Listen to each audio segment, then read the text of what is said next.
What's going on, guys? What is going on today? You know, we got the Forza Motorsport reviews, and it's reviewing very well. I think it's like an 84, 85 on Metacritic at the current moment of making this video. So I was thinking, this game's clearly doing well. Starfield, even though I think that game should have did a little bit better. I think it sits at like an 87, 86. That game was doing well. You got Hi-Fi Rush at the beginning of the year, did like an 88, 89. I can't remember the date, the review scores of these games anymore. That game did very well. So I'm sitting here thinking, besides Redfall was definitely a very underwhelming game. I was like, man, Xbox has had a fantastic year. It just has. Like, what's funny is we're just talking about the first party stuff. We're not even talking about Game Pass games and the stuff that's coming to Game Pass this year. Let's go over this a little bit. All right. So obviously there's still games that aren't out yet. We have the Persona games. They're not out yet.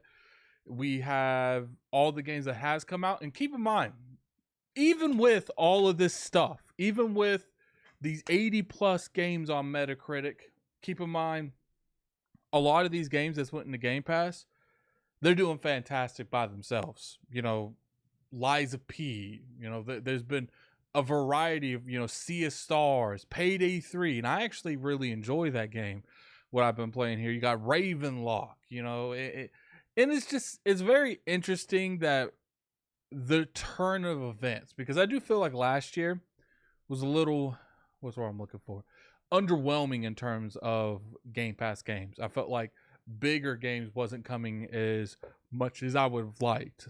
But have no fear, because the amount of games, just games, that came out in Game Pass in the past couple months can keep you entertained even if they didn't drop a Starfield or a Forza. I get it. Starfield and Forza, they're important because those games only could be played on the console ecosystem that we are talking about, Xbox. But what I want to do real quick is I want to go over some of these games that has come out on Game Pass. So let's go over a frequent one. And keep in mind, like, Hi-Fi Rush, we had the Persona 3, Persona 4 this year. GoldenEye, Age of Empire Definitive Edition. So that's a game that is first party that I didn't even mention there. And I think that game did very good, Metacritic wise. The Hot Wheels Unleashed, I remember that game did a little bit of shake. I'm not going to count these EA Play games because I don't feel like that in a sense isn't fair, because you do have to have Ultimate to get those. So I kind of want to go like base Game Pass. Soul Hackers 2, Guilty Gear Strive, this Von Holland game that was on PC. It's in preview, I believe, right now. The new Akune 2, Infinity Guitars, Goat Simulator. Loop Hero was a very good game. Really enjoyed that. Iron Brigade. This is the year we finally get Ghostwire Tokyo. Minecraft Legends. I forgot about that game. That game came out this year too. It didn't score the greatest Metacritic wise, but I hear a lot of people are really enjoying it. The thing is when you go into making games so diverse that Microsoft is sometimes you're not going to be able to captivate every audience, because that's the whole point of having a diverse library. I do think they need to aim to be the best in that genre as well. Like Age of Empire, I think that is a good example of being one of the best in that genre. If you're going to make a game, even something like Minecraft Legends, you need to really try to aim to be the definitive experience in that genre on that console, and I think that would really help them. Ravenlock, we got Ghost Lore. I don't know what that is. This Planet of Lana, I remember a lot of people like that. Massive Chalice finally came to the Xbox platform. We're just in June. We still got so much more Game Pass games. GTA 5 came back into the Xbox franchise. To the Game Pass franchise, because it did leave for their Exoprimal. Might not have been something that was particularly my style type of game, but a lot of people really enjoyed that game. Go figure. You know, and then we're in August. You know, Quake 2, Space 2. You know, the Texas Chainsaw Massacre. I know a lot of people are really enjoying that game. Age of Empire 4 for the Xbox. Sea of Stars, very successful game. Starfield, Liza P, Party Animals, Payday 3. Just these 3 games here keep you busy the rest of the year. Cocoon, I hear a lot of people really liking that game. Gotham Knights, this Lamp Lighters Legion, a lot of people are enjoying that game.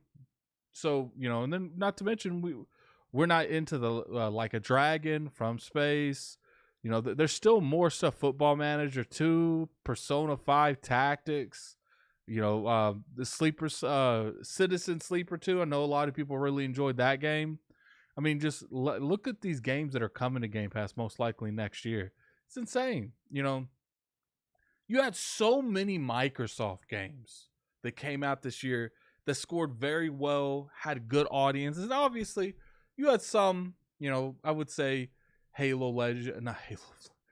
would say Minecraft Legends, you know, Redfall. Those probably underperform less than we would have liked. But when it comes to Minecraft Legends, you know, what is underperforming with that title? Because it's so diverse, so big. You know, if only the Minecraft people played Minecraft Legends, the game would be a massive success. So I don't even know if that game, you know, it might not have hit Metacritic wise what they wanted, but I guarantee you that game did well behind closed doors. Yeah, it's just this year was a good game for a year for Microsoft. They had very successful games. They had very successful games in Game Pass. They had good announcements such as Hellblade, Avowed. We're going to be seeing these games here relatively soon. You know, I would say we would see a direct of some sort. Probably the beginning of next year. Because I do think we might see Hellblade 2 at the Video Game Awards. And if I was Microsoft, I would show you Hellblade 2 at the Video Game Awards. And then at the end of that trailer, I would point to another date at the beginning of the following year, maybe February, that is a direct that has Avowed in it, has Hellblade in it, you know, maybe another game that's around that time of the year. Because I know there's a lot of games. That's the problem. Like, people don't want to talk about that. The amount of games that are going to be finishing development is just insane. It's absolutely bonkers. And it's going to get to the point where Microsoft's just going to have to naturally delay games internally, because if they don't, they're going to start cannibalizing their own titles. And there's going to be some that it's just like they're going to have to cannibalize, and they're just going to have to pick and choose which ones, because once you start having 3 or 4 games ready at this time, 3 or 4 games ready at this time, you know, I can name games right now. Okay, so we got Hellblade 2, we got the Indiana Jones supposed to come out next year, Avowed supposed to come out next year. Well, Indiana Jones is probably a 2025 game, but that's not much better. We're probably going to see something on The Outer Worlds 2 at that time. I would assume Compulsion's game will be ready around that time. Undead Labs will be ready around that time. Supposedly, we're going to see Gears that year. We don't know if it's going to come out 2025 or 2026. Like, Microsoft this year going forward, I believe, is going to be the best time to play on Xbox for sure. You know, obviously, when it comes to Sony's and PlayStation's first party, they're stellar. They're always going to keep people's attention. But it's like I said, man, you can have a really good 94, 95 game. But you know what? You know what really helps compete against those types? Having a consistent amount of good games coming out that's giving your audience something to play. And then on top of that, sprinkling AA stuff in Game Pass from month to month. And then on top of that, sprinkling indie games into Game Pass, going in there date to date. But anyway, that's it for the video, guys. You know, I just feel like this is a great year for Xbox. You know, obviously there's some misses, but there's gonna be misses wherever you go. But anyway, put in the comment section below what you guys think. Do you think this was a good year for Microsoft? I'm very curious your guys' opinion on that. And until next time, this is Gaming Addict. I'm out of here. Peace. It's been a good year, man.